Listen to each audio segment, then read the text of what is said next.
মানুষ যখন আল্লাহকে পেয়ে যায়, হ্যাঁ, মানুষ যখন আল্লাহকে পেয়ে যায় তখন সে দুনিয়ার আসল বাস্তবতা বুঝতে পারে, দুনিয়া কি জিনিস। আলী রাদিয়াল্লাহু আনহুর একটা বই পড়ছিলাম, ওনার যে মানে দর্শনগুলা, ওনার যে মানে চিন্তাভাবনাগুলো, ওনার কিছু লেখা ছিল, কিন্তু এগুলো সব জায়গায় আসে নাই। এই বইগুলো সবাই পায় না, কিন্তু রেয়ার বই। তো ওখানে দুনিয়ার এক্সাম্পল দিচ্ছেন উনি বলছেন দুনিয়া এমন জায়গা যেখানে কেউ যদি ডুব দেয়, সমুদ্রে ডুব দেওয়ার মতো জাস্ট ডুব দেয়, তাহলে তার আমল, যত নেক আমল, সব আমল কমে আসবে। এটা কিন্তু বাস্তব। দুনিয়াতে ডুব দিবেন আপনি, দেখবেন আপনার নেক আমলগুলো কমে আসতেছে। তিনি বলছেন দুনিয়া হচ্ছে সাপের মতো। কেমন? সাপের মতো। ধরতে নাকি খুব সফট লাগে, ধরতে খুব স্পর্শ করতে সফট মনে হয়, কিন্তু এর বিষ যদি একবার ঢুকে দেয় শরীরে, আর রেহাই নাই। কথাগুলোর গভীরতা অনেক। এক জায়গায় লিখছেন উনি যে আমি দুই শ্রেণীর মানুষকে নিয়ে খুব সমস্যা আছে। এক শ্রেণী হচ্ছে যারা জাহেল আবেদ, মানে ইবাদত করে, অনেক ইবাদত করে কিন্তু জাহেল, জ্ঞান নাই কিন্তু ইবাদত করে, এদেরকে নিয়ে আমি খুব সমস্যা আছে। আর এক শ্রেণী হচ্ছে যারা ব্যক্তিত্বহীন আলেম, এদেরকে নিয়ে আমি সমস্যা আছে। আলেম কিন্তু কোনো ব্যক্তিত্ব নেই, এই জন্য মানুষ তার কাছে আসে না, দূরে সরে যায়। ব্যক্তিত্বহীনতার কারণে অনেক আলেম থেকে মানুষ দূরে সরে যায়, কিন্তু একজন আলেম যদি ব্যক্তিত্বশীল হয়, মানুষ তার কাছে আসে। খেয়াল করে দেখবেন। তো উনি বলছেন আমি এই দুই শ্রেণীর মানুষকে নিয়ে সমস্যা আছে, আর পড়তে শুরু করলে মনে হয় যে পড়তেই থাকে। বলছেন যে আমি অনেক জায়গায় ঘুরলাম, অনেক কিছু দেখলাম, শুনলাম, বুঝলাম, শেষে গিয়ে বুঝলাম যে মানুষ শুধু স্বার্থের জন্যই মানুষের কাছে থাকে। বলছে কথা, তিনি বলছেন তুমি যদি ভালোবাসাকে বাড়াতে চাও তাহলে মানুষের সাথে খুব বেশি মেলামেশা করতে যাও, একটু কম মেলামেশা করো, একটু দূরত্বে থাকো, তোমাকে মানুষ ভালোবাসবে। আর তুমি যদি খুব বেশি ডুব দাও না, তখন তোমার মূল্য আর ব্যক্তিত্ব নষ্ট হয়ে যাবে। এক একটা কথা কতগুলো বলে শেষ করব, অনেক আছে। এক পর্যায়ে তিনি ফাতিমা রাদিয়াল্লাহু আনহা যে ইন্তেকাল, এই ইন্তেকালকে নিয়েও দুটো লাইন লিখেছেন। এই লাইনগুলো পড়তে গিয়ে চোখ দিয়ে পানি চলে আসছে। তিনি বলছেন তোমাকে কতদিন দেখি না, কতদিন ছুঁয়ে দেখি না, কতদিন তোমার কাছে যাই না। সবাই বলে তুমি আমার থেকে দূরে, কিন্তু সত্যি কথা হচ্ছে তুমি আমার কলিজার ভিতরে আছো। এমন করে লিখেছেন ফাতিমা রাদিয়াল্লাহু আনহা সম্পর্কে। হে আমার প্রিয়তমা, তোমাকে কতদিন দেখি না, তোমার চেহারা কতদিন দেখি না, তোমাকে কতদিন ছুঁইতে পারি না। হ্যাঁ, সবাই বলে তুমি আমার থেকে দূরে চলে গেছো, কিন্তু আমি জানি তুমি আমার কলিজার বক্ষ পিঞ্জরে আছো। লিখেছে কবিতা। তো আপনারা একটু পড়াশোনা করবেন। স্পেশালি আমি আপনাদের এনকারেজ করি যে চার খলিফার জীবনে অবশ্যই পড়বেন, চার খলিফার জীবনী পড়বেন, সাহাবীদের জীবনী পড়বেন। তারা কিভাবে দিন শিখেছেন, বুঝেছেন, পালন করেছেন, প্রচার করেছেন, দিনের জন্য কত ত্যাগ স্বীকার করেছেন, এগুলো পড়বেন। আমি খুব রিকোয়েস্ট করি আপনাদেরকে যে আপনারা ইতিহাস পড়বেন। রাসূল সাল্লাল্লাহু আলাইহি ওয়াসাল্লামের জীবনী থেকে শুরু করে একদম অটোমান এম্পায়ার পর্যন্ত ইতিহাসগুলো পড়ে দেখেন। কিভাবে ইসলাম আজকে এই জায়গায় আসছে আপনি চিন্তাই করতে পারবেন। কত চড়াই উতরাই পেরিয়ে যে ইসলাম আজকে এই জায়গায় আসছে আপনি চিন্তাই করতে পারবেন। প্রিয় ভাইরা, আমাদের নবীজি সবচেয়ে ভালো মানুষ হওয়া সত্ত্বেও তাকে কিন্তু গালি খেতে হয়েছে এবং হত্যার চেষ্টাও করা হয়েছে। মনে রাখবেন, শুধু সৎ কাজের আদেশ করার নাম ইসলাম নয়, শুধু আংশিক বিষয় পালন করার নাম ইসলাম নয়, অসৎ কাজের নিষেধের নামও ইসলাম, এবং আল্লাহ নিষেধগুলো ছেড়ে দেওয়ার নামও ইসলাম। আল্লাহ পাক এটাই বলছে সূরা বাকারা 84-85-তে, তোমরা কি কিতাবের কিছু অংশ মানো, কিছু অংশ মানো না। ফামা জাযাউ মা ইয়াফআলু যালিকা ইল্লা খিzyun ফিল হায়াতিদ দুনিয়া, দুনিয়াতেই আমি লাঞ্ছিত করে দেব এমন অপরাধ করলে। ইয়াউমাল কিয়ামা ইউরাদ্দুনা ইলা আশাদ্দিল আযাব, কিয়ামতের মাঠে সবচেয়ে যন্ত্রণাদায়ক শাস্তি এদেরকে দেওয়া হবে। কাদেরকে? যারা কিতাবের কিছু অংশকে মানি, কিছু অংশ মানি না। পারি না পারি, আগে আকীদা পরিষ্কার রাখবো যে ইসলামের প্রত্যেকটা বিষয়ের হেদায়েত আছে, এটাই চূড়ান্ত দিন, এর বাইরে কোনো দিন আল্লাহর কাছে গ্রহণযোগ্য হবে না। কেউ চর্চা করলে তা কোশ্চিনকালও কবুল করা হবে না। এবার আসেন, এর ভিত্তি কি? এর ভিত্তি হচ্ছে দুইটা। কয়টা? দুইটা থেকে আরো দুইটা এসেছে, এই দুইটা হচ্ছে মূল। নবী সাল্লাল্লাহু আলাইহি ওয়াসাল্লাম বলছেন তারাকতু ফিকুম আমরাইন, আমি তোমাদের মাঝে রেখে গেলাম মাত্র দুটো বস্তু। কয়টা বস্তু? দুটো বস্তু। লান তাদিল্লু মা তামাসসাকতুম বিহিমা, তোমরা কোশ্চিনকালেও পথভ্রষ্ট হবে না যতদিন পর্যন্ত এই দুটাকে আঁকড়ে ধরে থাকবে। কোন দুটা? এক নাম্বার আল কিতাবুল্লাহ, আল্লাহর কিতাব। দুই নাম্বার ওয়া সুন্নাতে নবীহি, তার নবীর সুন্নাত। তো কোরআন এবং সুন্নত মিলেই কোরআন এবং হাদিস নয় কি? আচ্ছা, এখন আমাদের সামনে নবীজি নাই, আমাদের সামনে সাহাবায়ে কেরাম নেই, আমাদের সামনে তাবেঈন চার ইমাম কেউই নাই, ওলামায়ে কেরাম আছেন, আর আমাদের সামনে আছে কোরআন এবং হাদিসের কিতাবগুলো। এই তো ইসলাম আমরা দেখছি, তাই না? এর বাইরে তো আমরা দেখতে পাচ্ছি না। সাহাবীরা না হয় সরাসরি নবীকে দেখে দিন পালন করেছেন, তাই না? তারপরের জেনারেশন সাহাবীদেরকে দেখে করেছে, তারপরের জেনারেশন তাবেঈদের দেখে করেছে। আমরা তো কাউকেই দেখতে পাচ্ছি না। আমরা দেখছি কোরআন এবং হাদিসের কিছু কিতাব এবং ওলামায়ে কেরাম সামনে আছে। এই তো, এই দুইটা হচ্ছে ভিত্তি। এখন এখান থেকে আরো দুটো এসেছে, একটা হচ্ছে ইজমা, একটা হচ্ছে কিয়াস। এই দুটোও ইসলামের। অনেকে বলে ইজমা কিয়াস ইসলামে নাই, কোরআন সুন্নাহ এই দুটাই। ইজমা এবং কিয়াস গুরুত্বপূর্ণ, কারণ ইজমা, সাহাবীদের ইজমা, এটা একটা খুব গুরুত্বপূর্ণ জিনিস। এবং কিয়াস ছাড়া আপনি অনেক মাসআলা বের করতে পারবেন না। ইয়াবার শব্দ কোরআনে আছে না নাই? ইয়াবা নাম শুনেছেন? শুনেন নাই? না শুনলেই ভালো। তো এই শব্দটা কি কোরআনে আছে নাকি? নাই। কোরআনে মাদকের কথা আছে। কিসের কথা?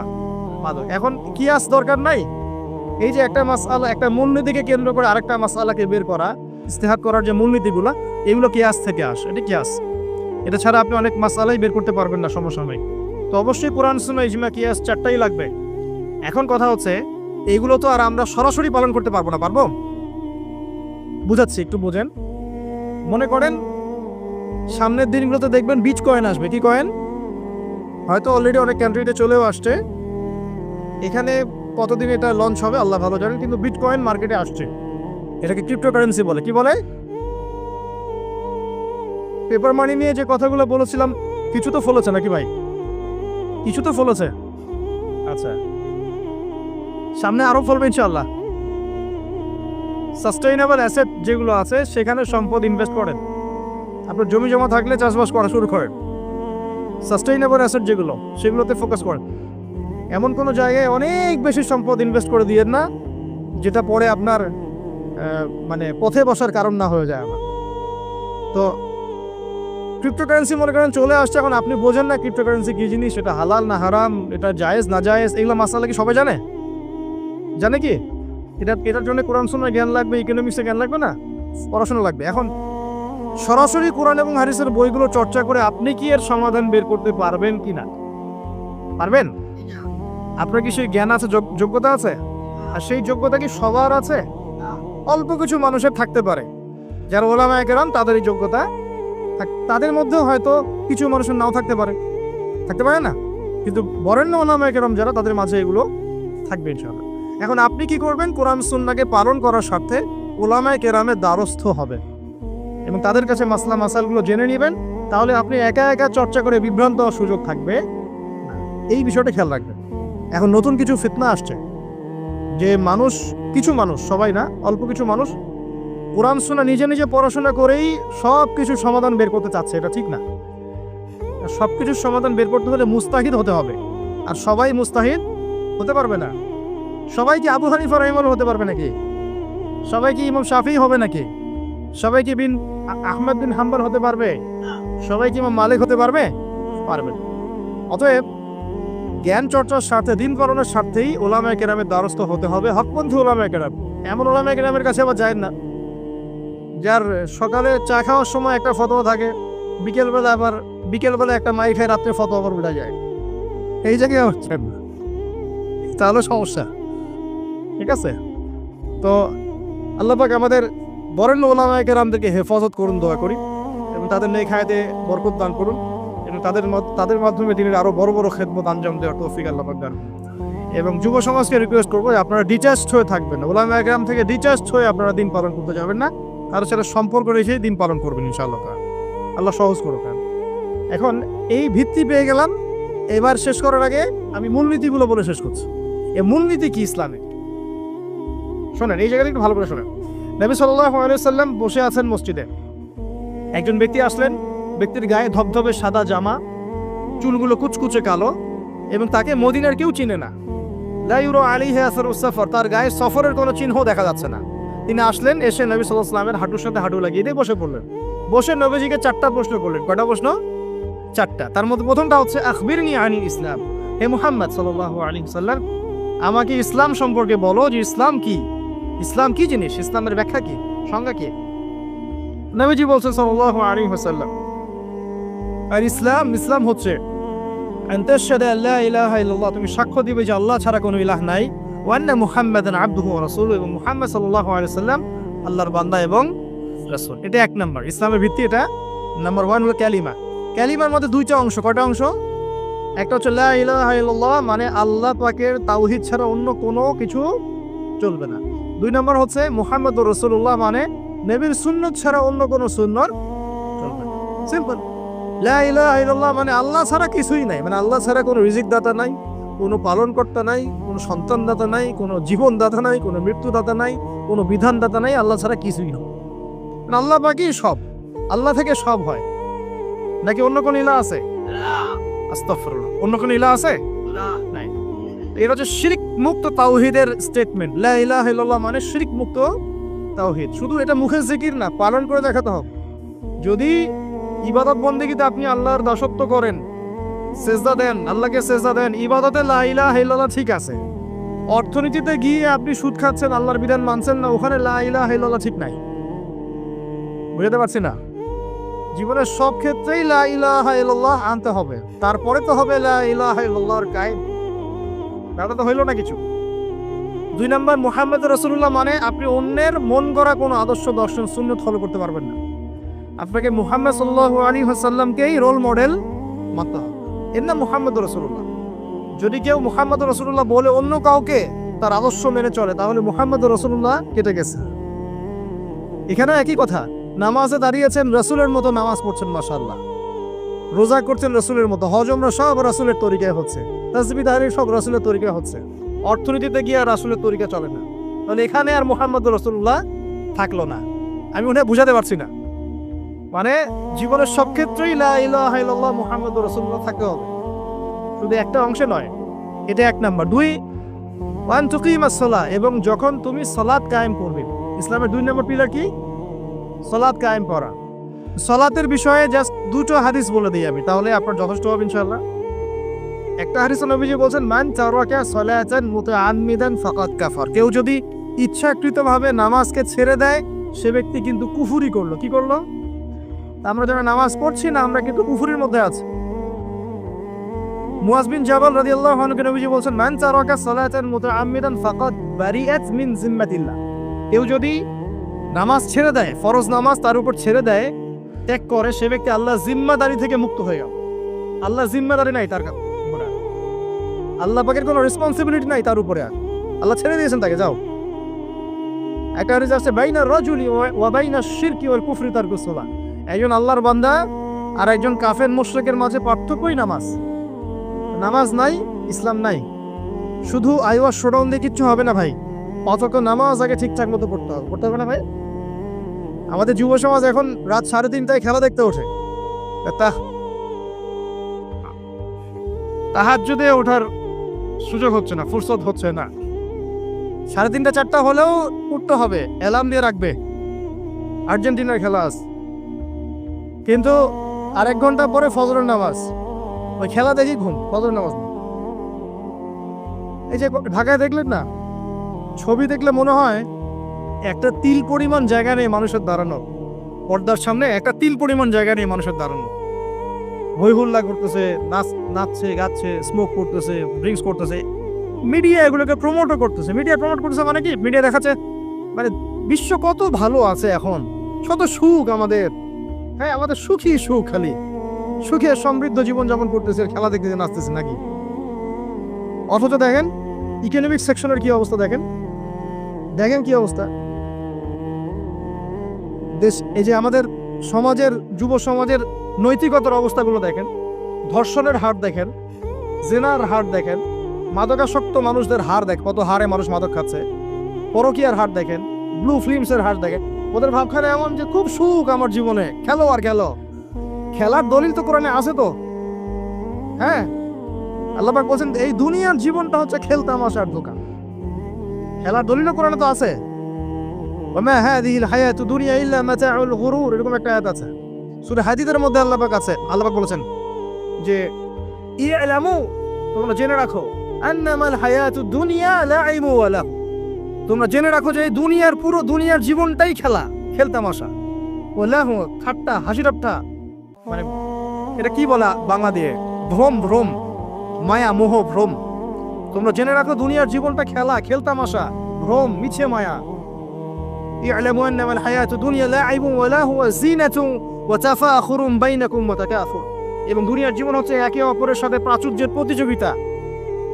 এগুলা আল্লাহ পাক বলছেন, তো খেলার দলিল তো কোরআনেও পাওয়া যাচ্ছে না? দুনিয়ার জীবনটাকে আল্লাহ বলছেন ওয়া মা হাযিহিল হায়াতুদ দুনিয়া ইল্লা মাতাউল গুরুর। পুরো দুনিয়ার জীবনটাই হচ্ছে মাতাউল গুরুর, প্রতারণা, ধোঁকা, মরিচিকা ছাড়া কিছুই না। আর প্রমোট করা হয় যে বিউটি কন্টেস্ট হচ্ছে, মনে হচ্ছে কত সুখ আমাদের। হ্যাঁ, মেয়েরা একদম অর্ধনগ্ন নগ্ন হয়ে ফ্যাশন শো করছে, প্রমোট করছে, দেখো এগুলো সবাই কি সুন্দর জিনিস, কত সুখ, কত সুখে আছি আমরা। খেলতেছে মানুষ, দেখো ব্রাজিল আর্জেন্টিনা খেলা হচ্ছে, কত সাপোর্টার, কত সুখ, কত মজা, কত লাজ্জাত দুনিয়াতে। হ্যাঁ, মানে কি প্রমোট করতেছে দেখেন। মানে রিয়েলিটি, একটা কথা বলেছে অনেক লেকচারে যে এই ফিতনাময় যুগ, দাজ্জালের যে যুগটা হবে না, ওই যুগে বাস্তবতা আর ভিজুয়াল ওয়ার্ল্ড হবে আকাশ পাতাল পার্থক্য। মানে যা আপনি দেখবেন সেটা সত্য না, ভিতরের বিষয়টা সত্য, যেটা আপনি দেখতে পাচ্ছেন। যা আপনি দেখবেন সেটা সত্য না, যা সত্য তা আপনি দেখতে পাচ্ছেন না। এটা হবে দাজ্জালের যুগ। কেমন? খিদিরের মতো। নৌকা ফুটা করলেন কেন? সন্তান হত্যা করলেন কেন? বাচ্চা হত্যা করলেন কেন? আর এই যে দেয়াল নির্মাণ করলেন কেন? তিনটা ক্ষেত্রে মুসা আলাইহিস সালাম ভেটো দিচ্ছেন, খিদির আলাইহিস সালাম বলছেন যে এর পিছনে কারণ আছে। কারণ আছে না? দাজ্জালের যুগটা এমন হবে, বাহ্যিকভাবে যেটা দেখছেন চোখ দিয়ে এটা সত্য নয়, ভিতরে যেটা আছে ওটা সত্য। ভিতরটা সবাই দেখতে পারবে না, দেখতে হলে খিদির হতে হবে। ভিতরটা হচ্ছে যে সমাজ তো ডিস্ট্রয়েড, ম্যাসাকার হয়ে গেছে, সমাজের কাঠামোই ভেঙে গেছে আমাদের। এখন নারী পুরুষের যে ফাংশন চেঞ্জ হয়ে গেছে, ধর্ষণের হার দিন দিন বেড়ে গেছে, ইফটিজিং বেড়েছে, বেপরদামি বেড়েছে, নগ্নতা বেড়েছে, মাদক বেড়েছে, পরকীয়া বেড়েছে, কচি কচি বাচ্চা কাচ্চা মেয়েগুলোকে ধরে ধরে ধর্ষণ করা হচ্ছে। সমাজের কাঠামোই চেঞ্জ হয়ে গেছে, সমাজের সমকামিতা বেড়েছে, প্রচুর সমকামী, খেলতামাশা, দুনিয়ার জীবনটা খালি খেলতামাশা। আর আমাদের এই যুব সমাজ যাদের হাতে ইসলামের ভবিষ্যৎ আছে, ওদেরকে এইদিকে মোহাগ্রস্ত করে রেখে দেওয়া হচ্ছে। এরা নামাজ পড়ে না, কোরআন তেলাওয়াত করে না, আলেম ওলামার সাথে কোনো সোহবত নাই, কোনো সম্পর্ক নাই, হাদিসের কিতাব নাই বাসায়, দাড়ি নাই, ইসলামিক লেবাস পোশাক নাই, ইসলামিক মূল্যবোধ নৈতিকতা নাই, আল্লাহর রাস্তায় সময় দেওয়ার কোনো মানসিকতা নাই। এই যুবক ছেলেপেলেগুলো কিনে নাচতেছে মিডিয়া। কি করবে এরা দেশের জন্য? যারা এরকম অন্য একটা রাষ্ট্র, যে রাষ্ট্র আমাকে চিনেই না, ওর খেলায় সে হুজুকে লাফায়, এ দ্বারা রাষ্ট্রের উন্নয়ন হবে নাকি? আজীব কথা বলেন, এইসব লোকজন দ্বারা রাষ্ট্রের উন্নয়ন হবে নাকি? যখন আমরা এই খেলতামাশায় ব্যস্ত আছি, দেখবেন পশ্চিমারা ঠিকই ওদের উদ্দেশ্য বাস্তবায়ন করছে। কি আশ্চর্য একটা অবস্থা, কি আশ্চর্য! মানে এত সুখে আছি আমরা, এতই সুখ, খাবার, পানি, বাসস্থান, বেকারত্ব, কত সমস্যা নিয়ে ভুগতেছি আমরা, এতই সুখ যে বিশ্বকাপে নাচতে হবে আমাদেরকে। আবার এটাকে মুসলিম কান্ট্রির মধ্য দিয়ে জায়েজ করে নেওয়ার একটা পায়তারা চলছে। আয়োজন করেছে এক মুসলিম কান্ট্রি, খেলেছে আর এক মুসলিম কান্ট্রি। হ্যাঁ, এখন এটাকে দলিল নিয়ে এসে এটাকে জায়েজ করে একটা টেন্ডেন্সি চলছে, ফাইজলামি শুরু করছে।